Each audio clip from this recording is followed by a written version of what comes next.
Saudi Arabia's Crown Prince says that a war with Iran will have devastating consequences for the global economy, that he prefers a non-military resolution of tensions.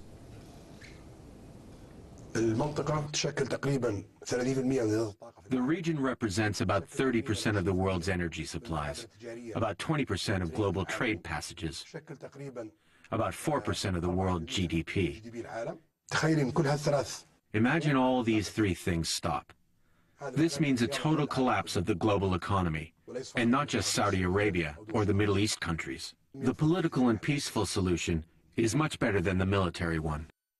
Bin Salman made the comments during an interview with CBS television. He warned that in case of a war, oil supplies will be disrupted and prices will jump to unimaginably high numbers that we haven't seen in our lifetimes. Saudi Arabia is already struggling to recover from the recent Yemeni retaliatory attacks on a state-run oil company. The attacks on Aramco facilities in mid-September not only disrupted the kingdom's crude exports, but sent global oil prices soaring. Despite Yemen's claim of responsibility, Riyadh and its allies continue to point their fingers at Iran. Tehran has vehemently rejected the allegations. Breaking this down a little bit for us, Tony Gosling is an investigative journalist who joins us from Bristol, and we also have Said Mohsin Abbas, who's a journalist and political commentator, joining us from London.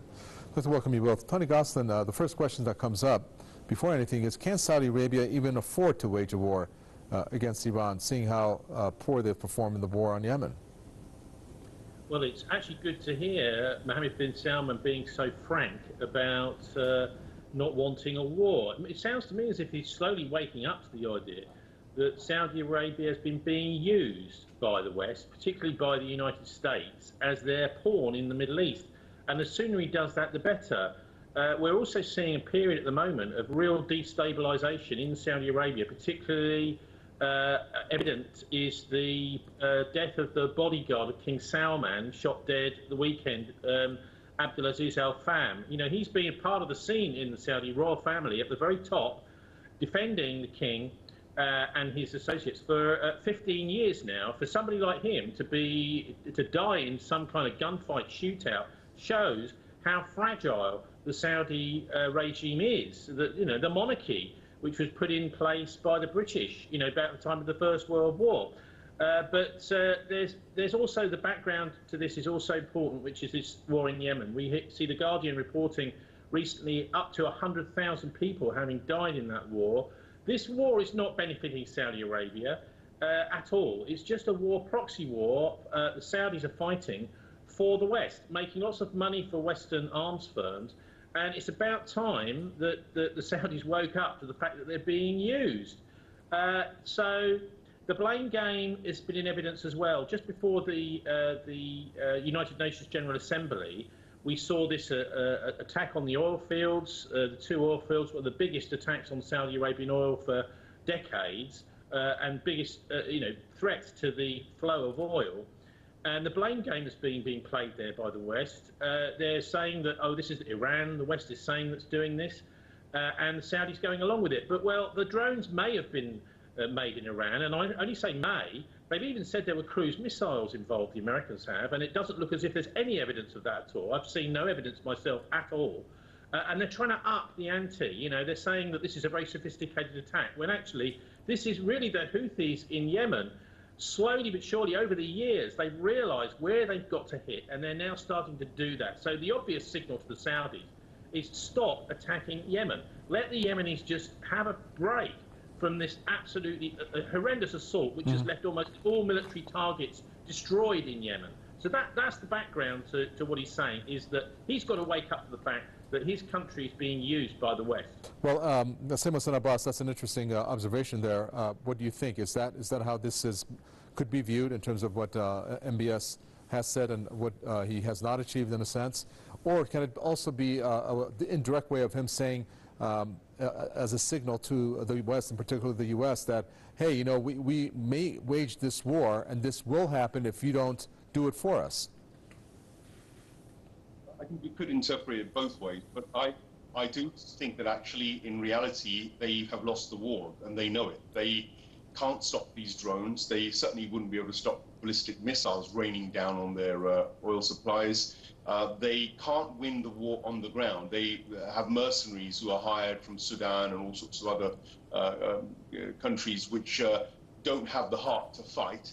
And not only that, what they haven't recognized is that the Yemeni Ansarullah have been trained to fight in a way which is very, very effective. Their methods of destroying the Saudi forces have almost never been seen before. Small groups of Yemeni soldiers appear and disappear, having hit their targets. So it's a very difficult war for a conventional army to win.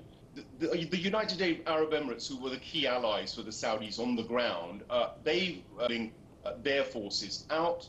They're scared that drones can come and hit Dubai, oil, house prices, and generally the economy in the UAE is already taking a hit. But I do agree with my colleague that at the heart of all of this has been the Israeli interest in the region. It's been the Western interest in the region which have driven that war, which have mizzled bin Salman into arrogantly assuming he could win a Yemeni war within 3 weeks. That's what he said at the beginning of this war. We're now into the 4th, 5th year, and Raytheon are still making money from it. Boeing are still making money. 4.3 billion pounds of weapons was bought from these kind of firms alone, Lockheed as well. So the thing is, these corporate arms companies have made money.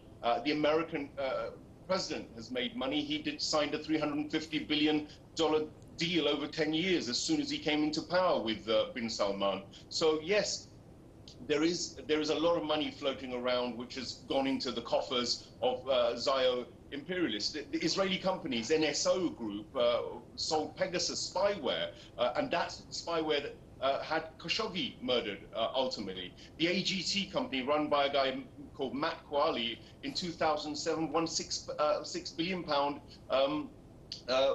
bids to put together Abu Dhabi's investment and monetary system. So there's a lot of money going into this region, and now bin Salman may well have woken up. I think he could woken up to say, well, we can't win a war, and the Islamic Republic of Iran has started an initiative where that region, the Gulf region, could settle its disputes internally without all these external forces like the Americans and the Israelis coming in to exacerbate and accelerate the problem.